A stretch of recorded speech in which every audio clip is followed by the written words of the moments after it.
MEV. You might have heard of this term a couple of times. MEV is a topic that is being well discussed in the crypto industry at the moment and across different ecosystems. I am Maria Paula and I will represent Yuri today. We will settle the question, what is MEV and how will it impact the crypto industry in the next few years? Many people find it hard to understand this complex topic, but no worries. After watching this video, you will understand everything you need to know about MEV and also why we decided to record this video in a jungle in Colombia. 3, 2, 1. Here we go! MEV is short for Maximal Extractable Value, but what the hell does this mean? To fully understand MEV, let us repeat some basics. As you know, a blockchain consists of so-called blocks. These blocks contain transactions, and if you connect all of these blocks, you will end up with a never-ending transaction history. And because each block contains transactions, these blocks contain a value. But the space to deposit value into a block is limited. One block can only contain a certain amount of transactions, depending on the blockchain. But if you use the space within the block wisely, you can get a lot of value out of one single block.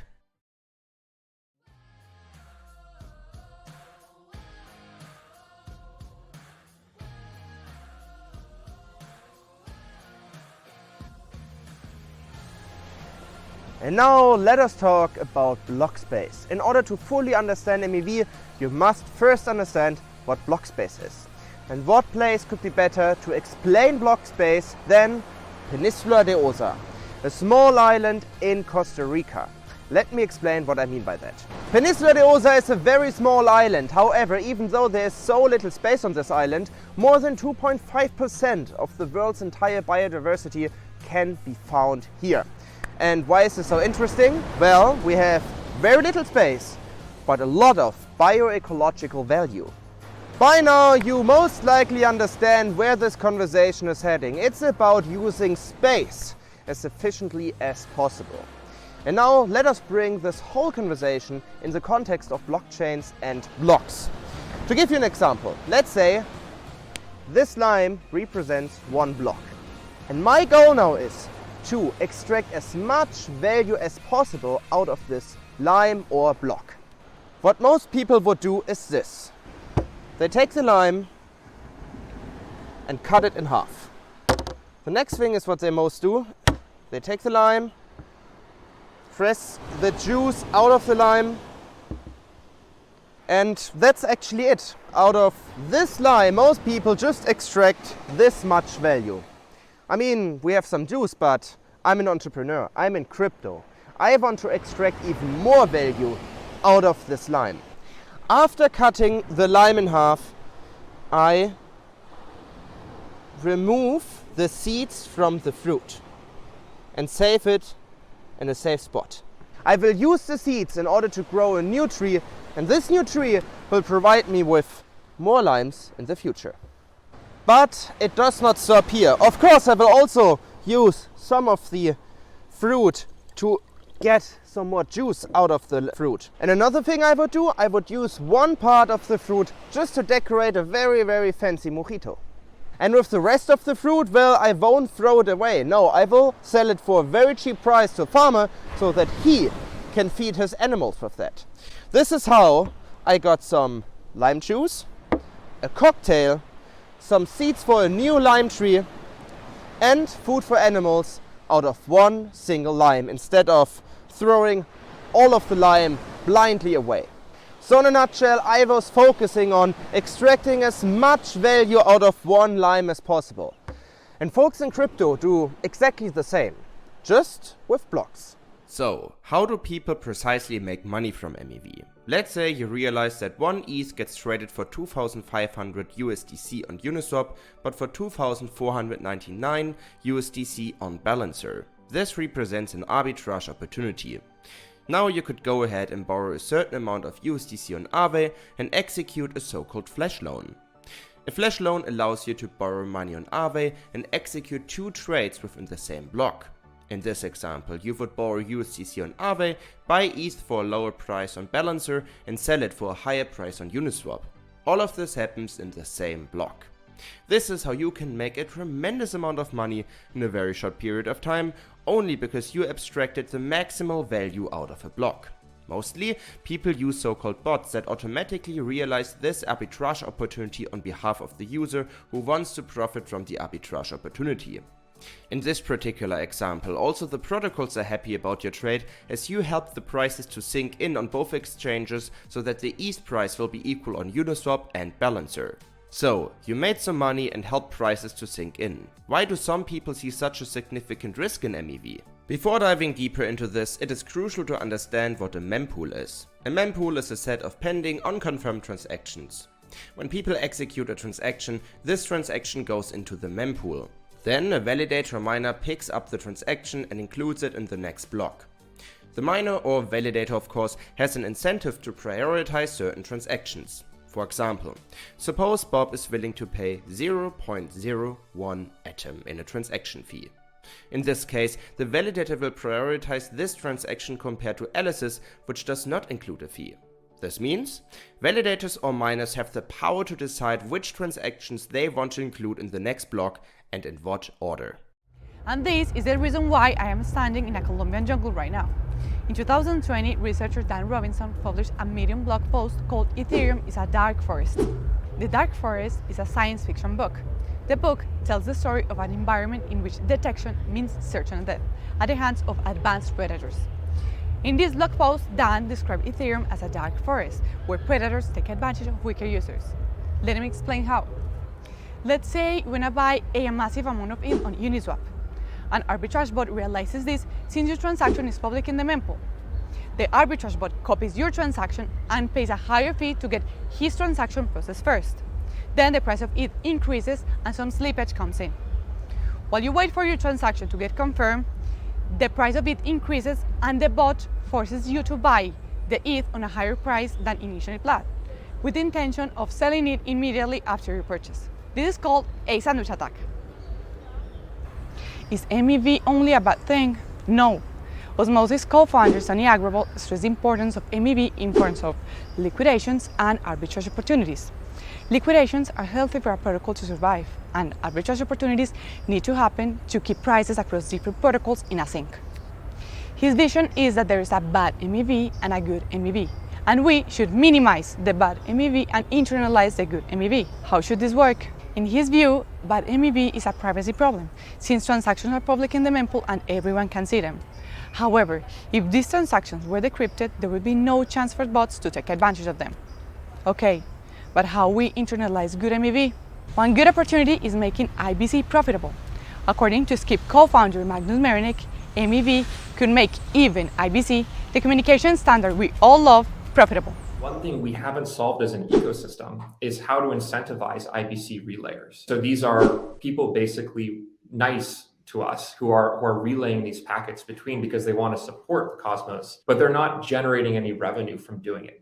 Literally none. In fact, they have to pay for the transaction fees on the destination chain they go to. One incredible way to do that that's non-inflationary would be MEV.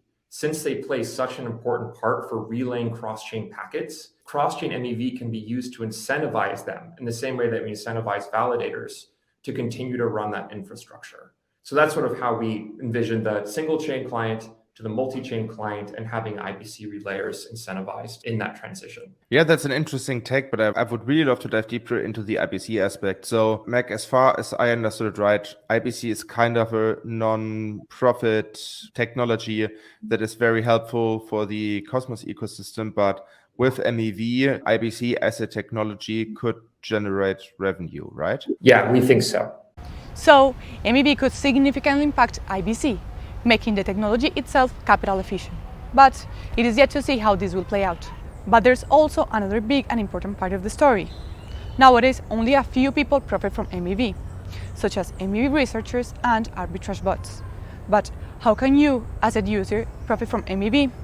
This is especially interesting for Cosmos as the architecture differs from other ecosystems like Ethereum. In Cosmos, you stake your, let's say, Osmos with a validator and help to secure the chain. But what if a validator would generate more revenue through MEV than what is generated in the chains? Wouldn't this be lovely? The idea is that validators could share their MEV revenues with their fellow stakers, increasing their staking APR. However, this bears a significant risk in terms of centralization.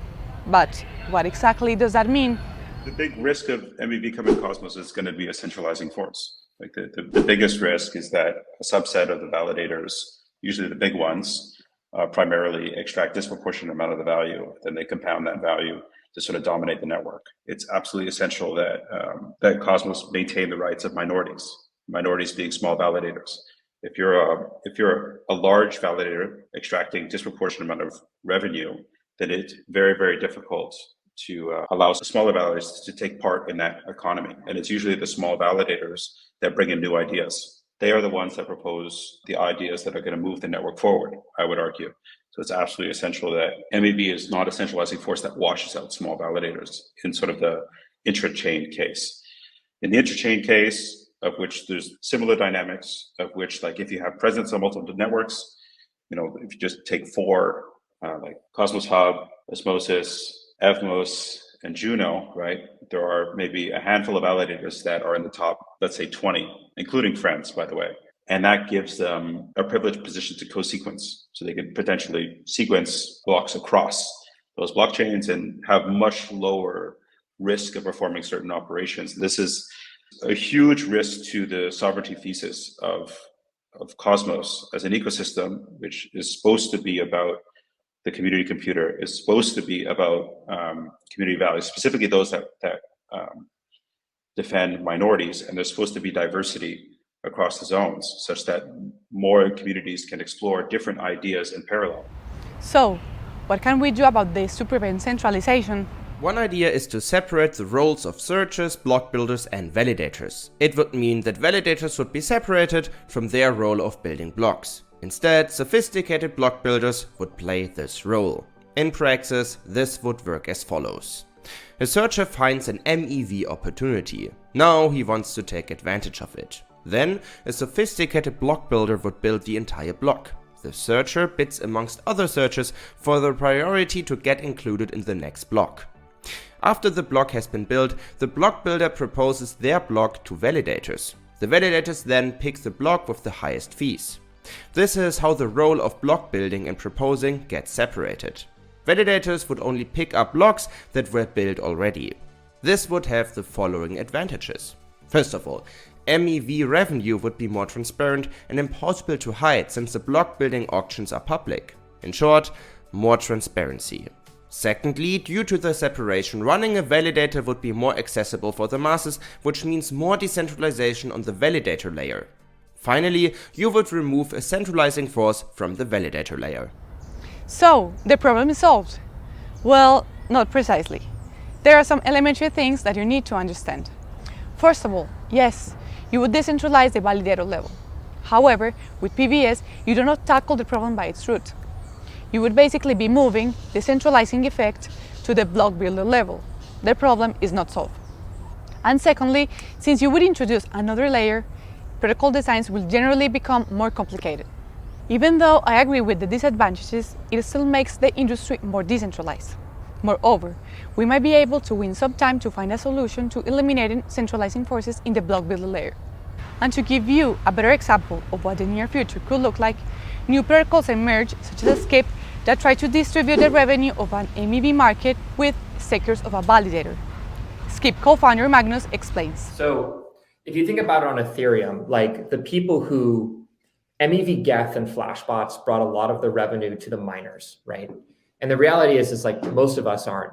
Most of the Ethereum users aren't miners themselves. Whereas it's very different on proof of stake chains, especially Cosmos, where like the users are oftentimes staking their tokens with different validators. What we're building basically redistributes a lot of the MEV revenue to validators and therefore to stakers in the same sort of path where validators earn block rewards and they share it with stakers. The same model. Our first product is a single chain client, which creates an MEV marketplace where searchers, people who are going for MEV opportunities, compete with each other in an auction, a fair open auction, and the revenue of that auction goes to the validator and their stakers. So for example, let's say there's a large arbitrage. Some of these arbitrages are worth hundreds of thousands of dollars, especially on Osmosis. You can imagine that multiple bots will pick up on this. And so someone says, okay, I know this arbitrage is worth $100,000. I will pay $10,000 for you, the validator up next, to capture it for me. The validator says, okay, but then someone else comes in and says, I want to pay $20,000. And because the arbitrage is riskless, because it's an arbitrage, you can expect that competition will go up to 90, 95, 97% of the value of that arbitrage. And sort of we're deploying this on different chains where there might be different strategies too. And then all of that revenue goes to the validator and is shared with the stakers. And now let us talk how MEV could impact the tokenomics of layer 1 coins. MEV could support the app-chain thesis. See, on layer 1, like Ethereum, a lot of MEV is generated through the applications that are built on top of it. In Ethereum's case, Uniswap, Balancer, and others. Solana co-founder Anatoly mentioned that the only way for a layer 1 coin to capture value long-term is through MEV. Remember, these Ethereum killers have a very low transaction fees, and at some point inflation rates will go to zero. MEV could, in fact, be the only way for a layer 1 coin to capture value. But of course, this is what we will find out in 5 years from now. It is only a theory. But there's some truth behind it. I mean, take DYDX as an example. As one of the largest Ethereum dApps, a lot of MEV has been generated on DYDX. But since DYDX is a dApp on top of Ethereum, nowadays the DYDX token does not profit from MEV. It does not capture the MEV that it generates. This will change now because DYDX will launch its own chain. And the DYDX coin itself will be able to capture the value that will be generated through MEV. And this is somewhat bullish from the app-chain thesis, as more projects might also follow the approach that DYDX has pioneered. MEV is a more complex topic than at first sight. In my opinion, MEV bears a certain risk, but also an opportunity. It could make validators profitable even during times when the inflation rate of a token is close to zero. It could also increase your staking APRs and even make IBC sustainably profitable. However, we should observe the risks of centralization more seriously. Maybe we should discuss this topic more deeply and with fewer memes. I believe it does not help to scare people with a dark force or so. We should observe opportunities and risks closely and come together as an ecosystem. But now let me know what you think the future of MEV looks like. I hope you enjoyed this video and now understand much better how MEV works. If you like this episode, please subscribe to our YouTube channel and give this video a like. This will trigger the YouTube algorithm and leads to an atom pump. See you guys! MEV could make even IBC. Esta parte me cuesta. MEV Could make even. IBC. According to Skip co-founder Magnus Merenik, even MEV. MEV could make even. One good opportunity is making IBC profitable. According to Skip co-founder Magnus Merenik, even it could make MEV.